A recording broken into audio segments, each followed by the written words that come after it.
want something, whatever it is. Yeah. Yeah. Something guttural. Oh yeah, it's just like, did I tell you I went to an NXT show? Yeah, you did. How was it? It was wonderful. Okay, I told her, she's like, how do you get tickets in that? They sold out like right away. I was like, oh, you trying to get tickets? Yeah, I had a pre-sale. Nice. It was good. Kota Ibushi showed up. I know, My I saw sweet the baby. picture. I was like, what? Danny loves that guy. Very jelly. Nate was there too. We didn't realize the other one was going to be there. Really? That's pretty excellent. It's good times. Very jelly. But you shouldn't be jelly. That's right.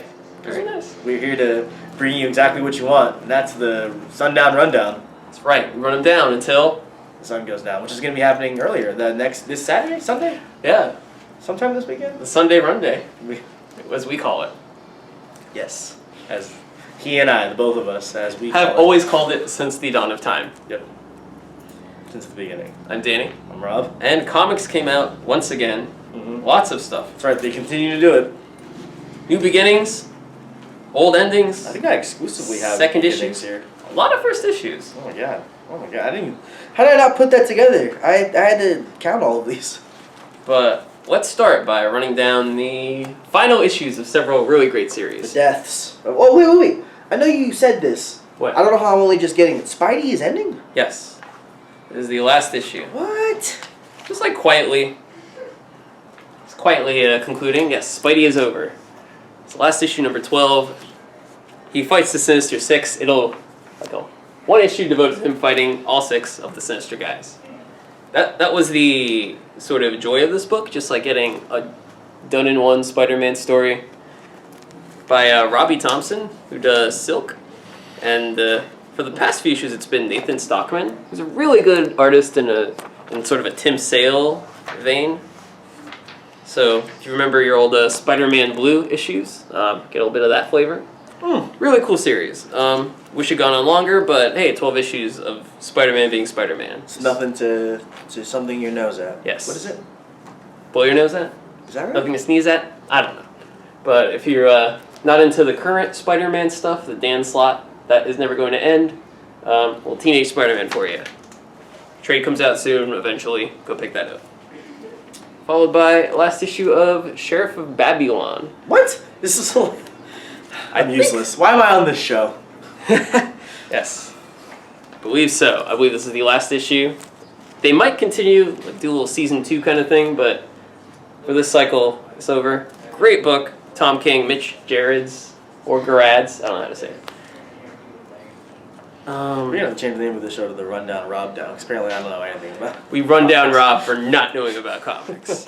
Prophet Earth War, number 6. Last issue of this epic. That's right, you're not going to catch me this time. I knew that was only 6 issues. Yeah. So if you've been reading Prophet, the original series, Earth War is the final one of this. It's a wonderful book. It's weird. It's like super European, but made by mostly Western people. It's very cool. It's one of my favorites.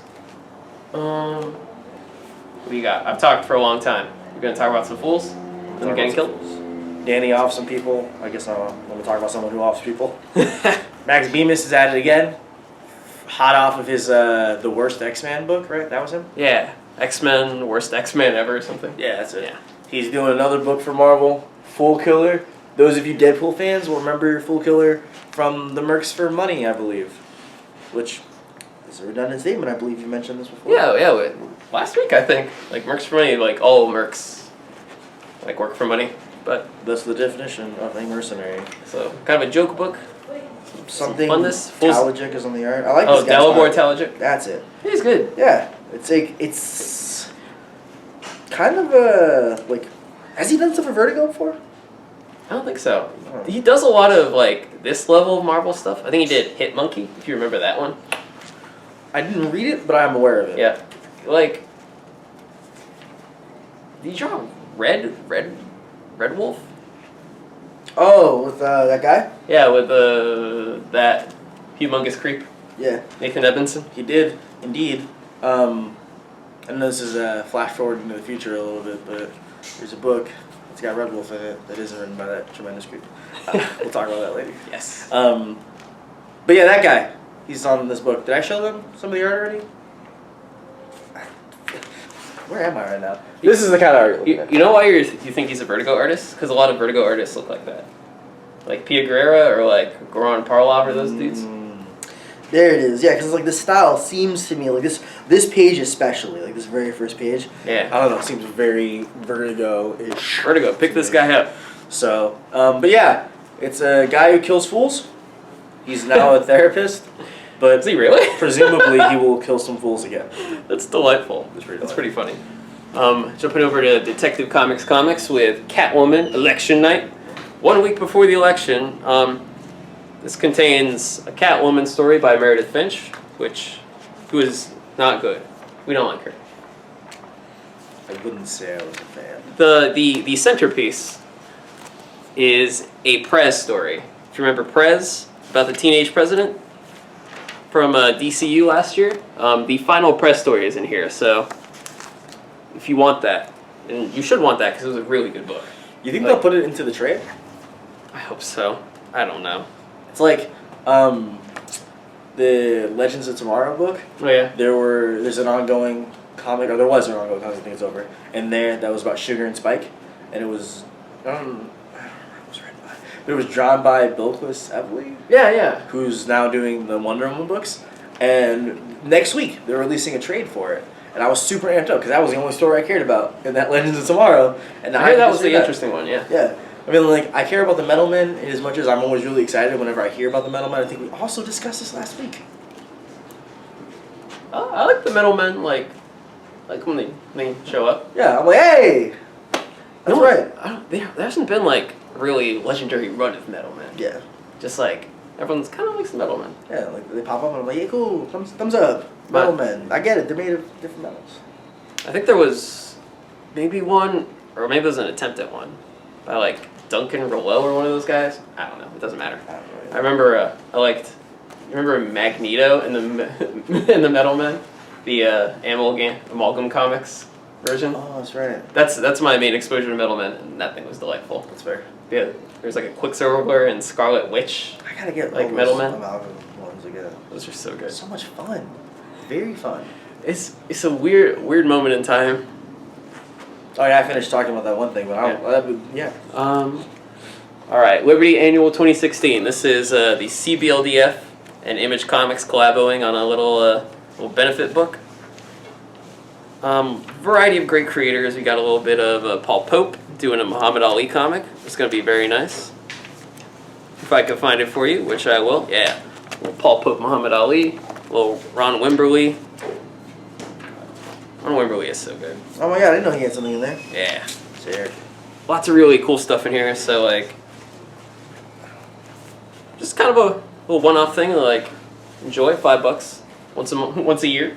It's worth the investment. It's not even an investment. It's just buy this and enjoy some good comics. Yeah, buy in lieu of getting like a... What does people always say? You can get this for the price of a coffee or something like that. Everyone just assumes that people are just dunking money in their coffee.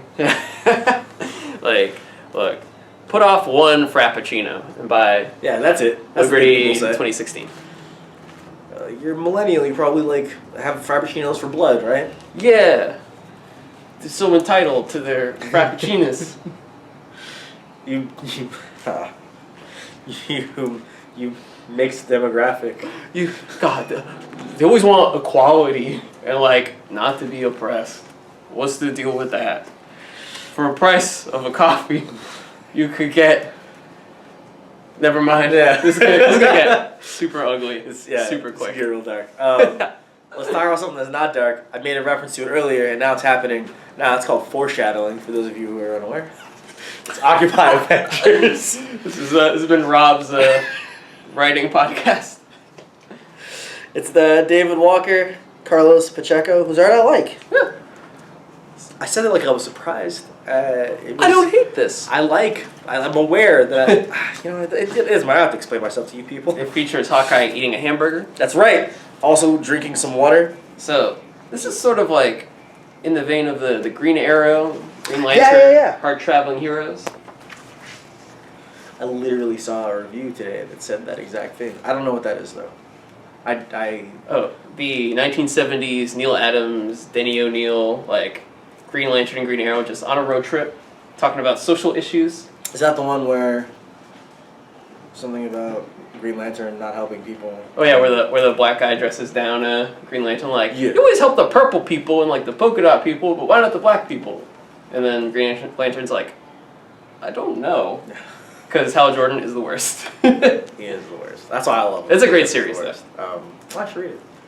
But yeah, it's Hawkeye helping people, and as we mentioned, Red Wolf, even though he was brought to the future by someone, and then that series ended, and it looked like Red Wolf might disappear forever, Traveler, David Walker has brought him into it. More, oh my god, I'm stuck. More appropriate setting, and it's pretty cool. This is like Hawkeye's bootleg Avengers. It's just him and Red Wolf. Someone else is supposed to appear, and as is Nighthawk.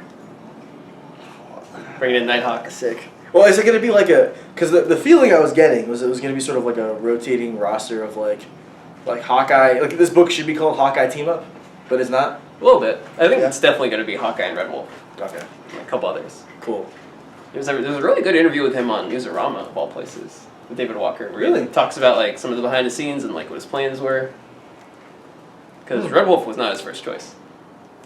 Really? He's going to do Wyatt Wingfoot's sister, daughter. I don't know if you know Wyatt Wingfoot. No. The Avengers Native American friend who flies the Quinjet. He's got that like Rick Jones vibe. He's always just hanging around. Uh-huh. I'm entirely unaware of this person. He flies the Quinjet. All right, I think might have dated She-Hulk. Buddies with She-Hulk. I like She-Hulk. Me too. Oh, you're gonna love Wyatt Wingfoot then. All right. He shows up. Good to know. He's not unlike Tom Corsi from X-Men. Like one of those other characters who's like, oh yeah, he's around, but we never show him. He's at the mansion. He's probably teaching a class right now. But you have not seen him since 1993. But he's there. But he's here. We didn't kill him off. We just forgot about him. Huh. You might have forgotten about Shade the Changing Girl, but I didn't, because it's one of the hottest books coming out right now. Danny forgives, but he doesn't forget. That's right. This is so good. It's not the original Shade the Changing Man. It is another alien from the... Shade the Changing Dude. Yeah. This is another alien from the same planet that Shade is from. And she ends up in the body of a previously comatose teenager. And there's some little murder mystery vibe, like who tried to kill her, which is neat. It's super weird, super great colors. Yeah, what I like about it is it manages to be both like very sharp, clean art, but also very trippy, like colorful art. And usually, I won't say I think of things as being one or the other, but like it's a kind of cool marriage of styles. Yeah, like straddles the two worlds. Yeah, Just like Shade. just like Shade. Boom. This is why we do it. I have no segue from that. It was just so good. But for those of you who are Rachel Rising fans, right? That's what it's called? Rachel Rising, Strangers in Paradise. Strangers in Paradise, that's the one. I always forget the name of Rachel Rising because my brain, I've equated it with Revival, even though the series are not the same at all. They're just kind of horror-ish. And they like go in the same place when we're doing polls. That's literally enough to confuse me. But either way, Terry Moore is doing some more stuff. Motor Girl. Ah. It's a girl. Doing more. Yeah, it was an accident. Yay! She's got a monkey. She's like fixing stuff. Oh my god. I didn't even recognize that monkey wasn't real. Whoops. Well, like, there's something with the monkey, rather, I should say. Because it's not exactly that. This is why I should read things more thoroughly before I talk about them. I feel like Terry Moore does like a reverse Hernandez Brothers thing. Because, like, this is what Love and Rockets started out as. And then it became like this, became more about the characters and their relationships. Terry Moore started with Strangers in Paradise, which was about characters and their relationships. And also they look the same as the Love and Rockets stuff. And now he's gone to the, girl who does, manual labor and a little bit supernatural. Kind of a weird thing. This thing I noticed. Yeah, but either way, it looks cool. If you like Terramore stuff, you probably like this. If you like, I don't know, stuff, you probably like. I like this. If you have ever agreed with me before, there's a chance that you may like this. And the thing is, if you don't buy this, Terry Moore might die in poverty. Also, if you don't buy it, this gorilla will rip her head off. No, your head off. Whoops, sorry, yours. Nobody wants that. Yes. Here's something everyone wants. Mm-hmm. Motro #1. Mm-hmm. OD Press. It's by Ulysses Freitas and Eric Freitas, Ryan Hill. Sort of post-apocalyptic. If you love Fury Road, you need to buy this comic. Sort of fantasy, post-apocalyptic. A man gets his head punched Yes. so hard. So good. It is great. Is this the main character has like a talking motorcycle, mini motorcycle? Right in the front there. Oh, I guess the tank is talking there, but that's machine stuff. Yes. There it is. The motorcycle talks too. Oh, he's talking on the cover. Oh, you're good. What else we got? I got so much more. Oh, you have I have like 3 more. What? Can I have one? That seems like so much. You want to talk about this one? No. I don't know anything about it. I know even less. You knew at least here. You want to talk about this one? All right. Which one are you going to talk about? I'll tell. Want to talk about that one? All right. Talk about that one. Did I just go? No, you just went. You go. Then I'll go. Then you go. What did we just talk about? We just talked about Motro. Right, because I was thinking in my head that when I say Motro, I used to think of Mojo, like Mojo Jojo, and then I want to say Motro Jojo, because apparently I'm like a 5-year-old kid. Speaking of things that remind us of other things that have already come out, here's the new Image, it's Image, right? Image book? Image. Mayday, which shares a name with... Another comic called Mayday. The reveal felt like it was going to be bigger when I thought it up. So I was like, yeah, I'm going to highlight this information that Danny just gave me earlier. It's the thing pilots shout when a plane crashes. There you go. Either way, Alex DeCampi, something Parker, Tony Parker, and a thing called Blonde? Elliot Blonde, yeah, he's like a colorist. Isn't Tony Parker a basketball player? It's weird they made the transition. That doesn't happen very often. Like, Kareem Abdul-Jabbar writing the Sherlock Holmes stuff. The Mycroft, yeah. And now Tony Parker. I think he used to be married to Eva Longoria. Little world. Either way, it's like crime. Wait, maybe spy book.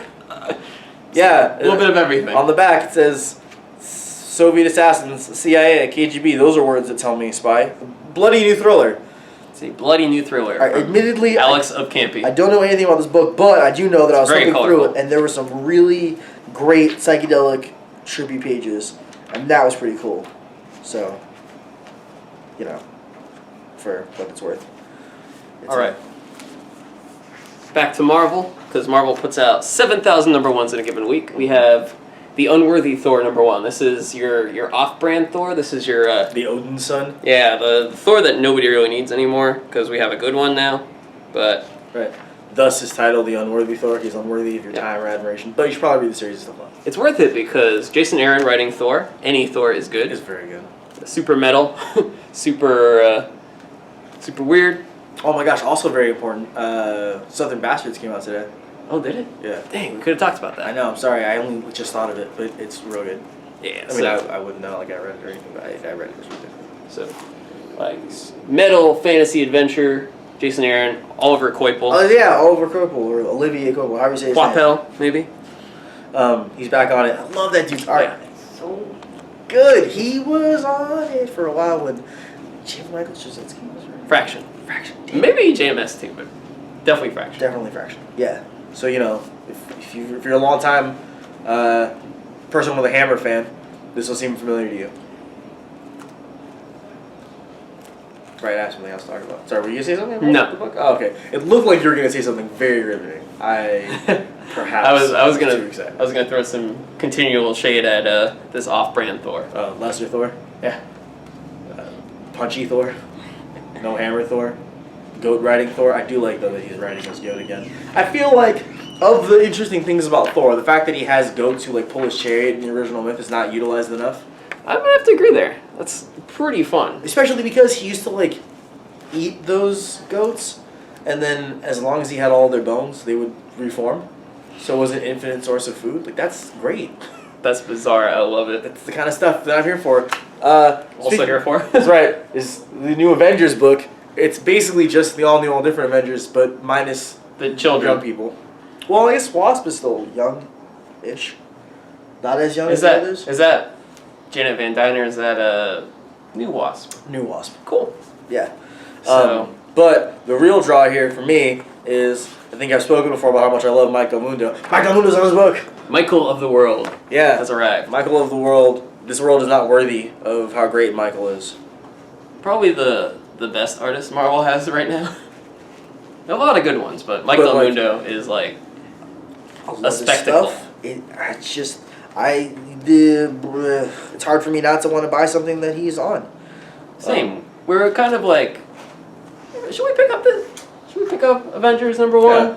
Like, it'll be good, but Is it like urgent?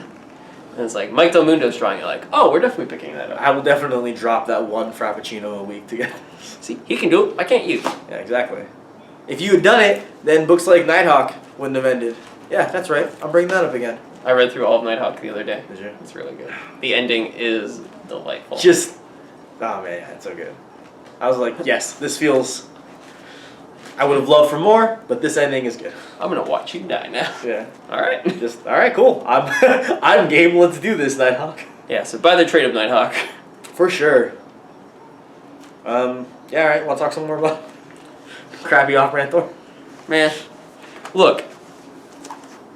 Don't buy this Thor. Buy the other Thor. So we'll just keep that Thor around. Let's all conspire. Let's vote with our dollar. I already got that Thor. What's that? I already got that Thor book. Oh, I mean, you can be the one. All right. Cool. Okay, only Rob is buying Unworthy Thor. Everyone else buy regular Thor. So we can game the system, and then Marvel will be like, let's keep Lady Thor around. Let's get rid of this nobody garbage. wants a book about the Odinson, so he will stay away forever. Right? Nobody wanted a book about Thor until the movie came out. Yeah. And no one wanted the movie either. Even though I think they're pretty good. I am a fan of both. I watch two more often. The Dark World. Dark World's actually good. Yeah. It's closer to what it should be. Yes, exactly. Like, it starts off like, oh, like medieval kind of stuff, and then sci-fi stuff, like just boom, boom, right away. Whereas the first Thor is like the Shakespearean Thor. Kind of pussyfooting. Yeah. It's like let's just have it take place on Earth. But no. But we want the real stuff. Yeah, but like Thor is in charge of the 9 realms. Don't give me one realm, homie. That ain't fair.